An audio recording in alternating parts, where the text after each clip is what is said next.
So, hi guys, welcome to our podcast. On today's podcast, we have Pavan, who is the CEO and co-founder of ThreatCorp, and Kritikal. Hi, Pavan, how are you? Hey, hi, I'm good. How are you? I'm good. I'm good. So, just to give you a heads up, we are doing a program where rather podcast where we talk to all the sellers on our platform, and we just want to know how their journey has been in the field of cybersecurity. So, over to you. Sure. Thank you so much for the opportunity, Shamik. So I'll start with how we started, and that's where we are able to build the company what it is today.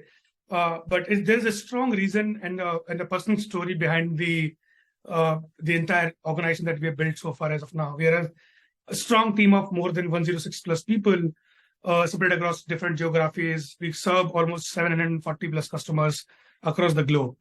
Now, coming back to how we started, so basically what happened so far as in the first year of my college, so I was in NIT Allahabad.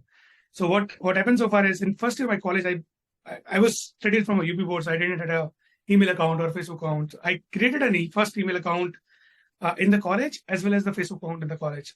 So someone what happened so far is a hacker actually sent me a link. I clicked on the link, the hacker and put it up my credential, and the hacker actually stole my credential. And based on that, they were able to post a lot of content, which is obviously was not good, kind of quite depressing on my Facebook wall. So they first hacked Gmail and from Gmail to Facebook. So this was like way back in 2012. When this happened, it actually shake me entirely from within as well. So what we thought is that if this can happen to me, this must have been happening with a lot of people. And we started researching how actually this can be done, or how the people are able to get an access to my account and all those things. So while in the college, I started doing studying a lot of cybersecurity stuff, and I get to know this is not only one way by which you can hack an account. There are tons of other ways by which you can do it very easily. And one of them was, which happened with me, was phishing attacks. But the other thing that you can do is session hijacking, MITM, DNS poisoning. There are tons of things that we were able to identify and put it together into a document format. Okay, so let's just see if this can be a potential product or service that we can offer to actually protect enterprises across the globe. And that's where the ThreatCorp started. So ThreatCorp now is being utilized by large enterprises across globe. We have large IT services. Almost 20% of the banks in India uses ThreatCorp to safeguard their employees from a people-specific risk. That's where, so if you look at the data majorly, and this is where we actually focus on people problem. If you look at the data, 90 to 95% attacks which is happening is because of the people. And people do not know where to click, you cannot expect them to, because they are not expert. Everyone is not an IT guy. There are finance guy, there is a sales guy, and everyone. So you cannot expect them to understand everything. So that's where we come in play. We help them to get aware with the help of our product. So what we do is, the first is that we do a phishing simulation, or not only phishing. So phishing is one of the vector where the emails is being used as an attack vector, which is 75% of the attack. Out of those 95%, 75% is email based. But the rest is SMS, WhatsApp, your chat notifications, as well as your voice calls fraud. So what we did is we combined them, we built up a product by which you can utilize these different attack vectors. And I'm telling you this, that we are the only one in the world who can attack or simulate these kind of all attack vectors across the board. Using these attack vectors, you simulate the attack, and the next action is, so once you simulate the attack, you will be able to identify what kind of risk you are right now from a social engineering standpoint. And it's like one of the biggest risks that the CISOs and CTOs or CIOs or the people which deals with the security is facing. Absolutely. Now, even if you put up a best class of firewall, antivirus, and everything, if the single guy actually makes a mistake, it's like that. So that's where we come in play. We help them to simulate these risks or these attack vectors, and so that the people can understand what kind of risk they are from a people standpoint, from a different attack vectors. What is their threat waiver profile? So they can actually map all those people and actually send in customized security awareness trainings to all those people. We have a enterprise level LMS, which integrate with the threat simulation. And basis on that, you can actually send quizzes, newsletters, comics, games, everything, anything that you wanted to from a learning standpoint. We have a large library of content which the people can actually take, and just 1 or 2 clicks, this is being assigned. Not only this, but you can track the entire progress. Again, we'll check the entire employee's behavior, how much they've studied, when they've studied or not, and then re-attack them to understand what kind of impact that you're able to create and how much people risk that you're able to reduce. Generally, we call it facilities rate. What we have seen so far, we are able to reduce 90% kind of facilities risk in multiple organizations within a small time span. So this is what it is from a threat cop and security standpoint. Well, that's great to hear. I mean, it's good that we have people who are coming up with such beautiful ideas, to protect not only themselves but others. And how has your journey been from, starting the company till today? So it's been a roller coaster ride, by the way. The other part is like we studied from NIT Allahabad, which gives us a good kind of alumni base, which we can utilize. But what really happens is, because being a founder, and when you're a fresher, so I have never joined any job as of now. So being a fresher, you have a very little bit kind of experience. But because it was personal tragedy to me, so when I passed out, I had a multiple job offer and a PhD from a prestigious IIT, everything. So I left everything. And interestingly, there is one more thing, because when I was leaving, the amount of CTC that I got is much higher. And my parents were happy and everything was happy, but everyone said that Papa nahi manenge. This is the same case. So when I left the college, I didn't go to my house. I just actually directly come to Delhi. So I'm from Agra. So I've not been to Agra, but there's some time I've spent so far in Delhi so that the parents or the people cannot force me to join a job. I wanted to run this, give it 3 years of time, and see how it shape it up. So today, after almost kind of 8.5 years down the line, what we are able to achieve is something which is very different. We have grown ourselves in revenue almost around 50 times while we are funded. So the first check we raised is in 2017. From that period of time, and this is where we actually consider ourselves as an actively in the business. So it's been almost around 5 to 6 years. In that span of time, we have almost around 50x in revenues. We have almost around 30 plus countries where our customer resides in. We have, like I mentioned, almost 106 plus employees. It's going to be almost around 120 plus people. And we actually have almost around 5 different product portfolio, which we actually sell to the customers.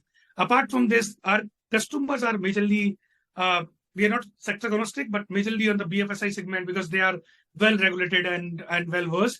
But we help enterprises, government organizations, as well as your banks to protect their employees. And not only this, but we make a huge, significant implementation, or I would say huge, significant reduction of kind of risk from a people standpoint on those organizations.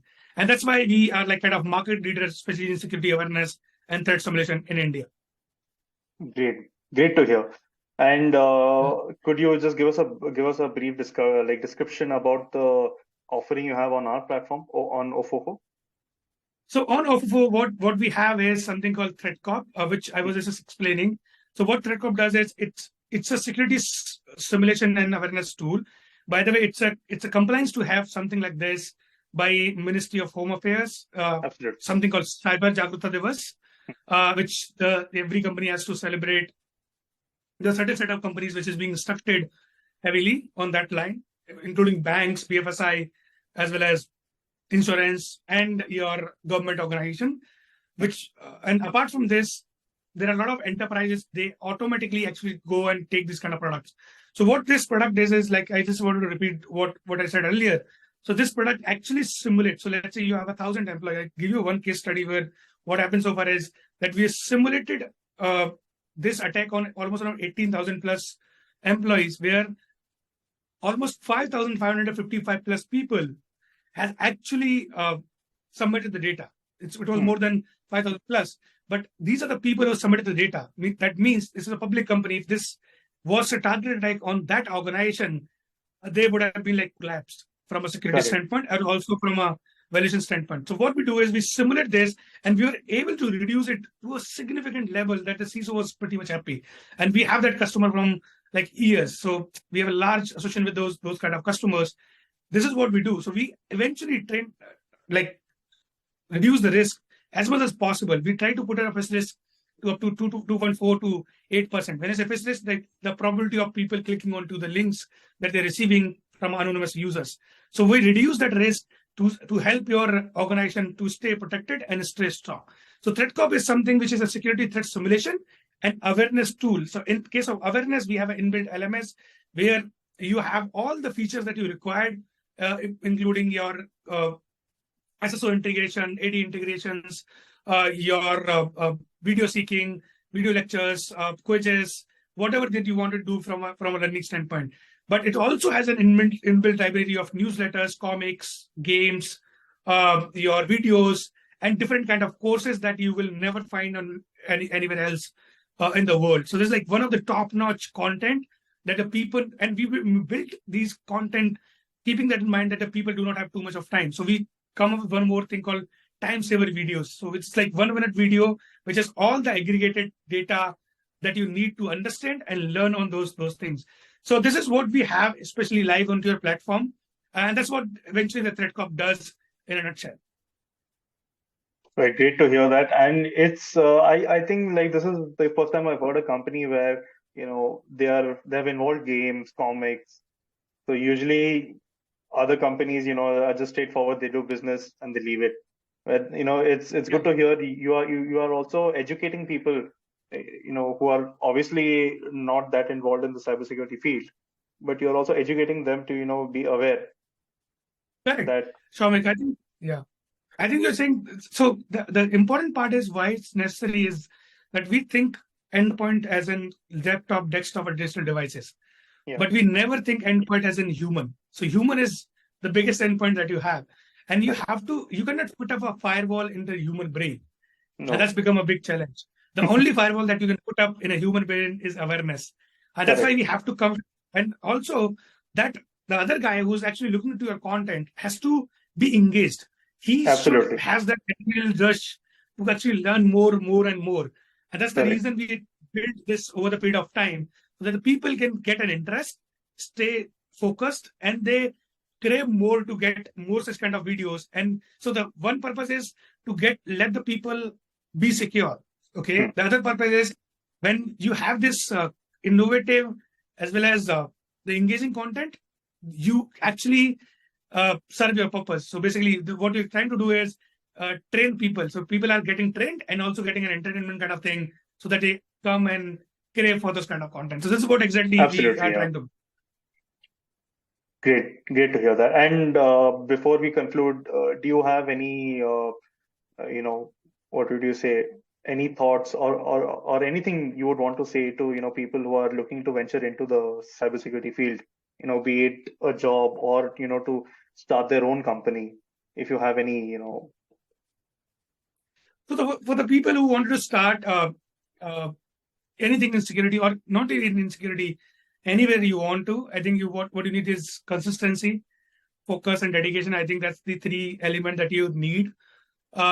Money will come for sure. There are a lot of people who can invest and will invest if you're building something meaningful. I've recently learned, I try to read a lot, but there are 2 things which comes in play while you are starting up, which is one is MVP, which is minimum viable product. And sometimes we also go on one more level to build a product called product market fit. So try to focus these two things if you're starting early. But if you reach to product market fit, as well as like you already have MVP and then you reach to product market fit, try to focus on sales market fit. So SMF, I think I've seen this on one of the investor community where people talk about a lot, that whatever you're building, is it sellable and is it scalable? So if you're building something that can be scaled, and the beauty with not only security, but every other IT or software company is that you can increase your user base without increasing your employee cost. That's something that you should focus on. Also, try to deliver the value to the customer. Like I said, no one is perfect. Okay, try to get a feedback from the customers, implement into product, and try to get as much as value to the customer so that they actually have a repeat business to you and they thought that you're a leader, especially in this space. This is for the people who want to start, but for the people who wanted to start a career in cybersecurity. So what I recommend is don't look for a fancy certifications. Uh, Obviously, they are required to pass the HR barrier, but I think the important thing that you need is skills. And Correct. there are plenty of videos which are available on YouTube, and I think Udemy, which is a very I'll say affordable way of getting those things. Try to do that. Then just sign up onto some platform which do bug bounty hunting and all those things. Trying to Correct. learn it in a real way. Once you do that, I think this era is yours. Like security is Absolutely. something that's going crazy. So for all the people who wanted to build up a career in security, I think they should This actually, is the and right time. yes, this is the right time. And also they should focus more on learning things, to do experiment, break things. The other part is breaking things does not cost you a lot of money. You just go build an infrastructure in AWS, download a machine and a VMware, Absolutely, yeah. experiment those things, do it whatever way that you want to do it, but start learning. And also in security, the other part is in security, it's the best part. In security, the best thing that you have are open source. Correct. So literally the people wanted to help the community. So you can find a lot of content, especially on security, which is very relevant. And if you just deep down more, I think you will be able to achieve what you want to from a career standpoint. Absolutely correct. And since you mentioned the word community, yes, this is a very big community, spread across the globe, where you have big, medium, and small people, that are really involved in this field. So Correct. yeah, and I hope the very best for all these young enthusiastic people who are who are about to venture into the field. Correct. And I think the other part is that the people, especially in security, has to be logical. Like they are. Yeah. So there are two kind of things. One is you're doing auditing or security testing, and the other part is you're managing the software or products that you already have. So I think so this is my feeling. Okay, not to offend everyone, but the people who are backbencher are much more powerful in security because they think differently.